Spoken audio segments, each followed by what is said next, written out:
আসসালামু আলাইকুম। আমি ডাক্তার শেফালী বাহার। আজকে আপনাদের সামনে কথা বলবো গর্ভবতী মায়েদের উচ্চ রক্তচাপ থাকলে কি ধরনের জটিলতা দেখা দিতে পারে। অনেকে এটাকে একদম গ্রাহ্যই করে না। মনে করে কি আছে? প্রেশার হয়েছে তো চলুক। কিন্তু গর্ভাবস্থায় যখন এই প্রেশারটা আমরা আইডেন্টিফাই করি তখন এটার কিছু স্পেসিফিক ট্রিটমেন্ট দরকার পড়ে। তা না হলে মা এবং বাচ্চা উভয়ের জন্যই ক্ষতিকর হতে পারে। কারণ দেখা গেছে এই উচ্চ রক্তচাপটা গর্ভাবস্থায় এটা আরো বেশি বাড়তে থাকে এবং জটিলতার দিকে যেতে থাকে।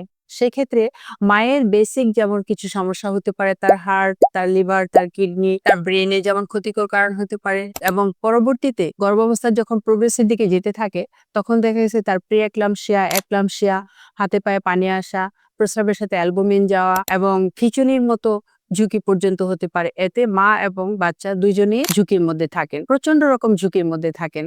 বাচ্চার দিক থেকেও বেশ কিছু ঝুঁকি থাকে।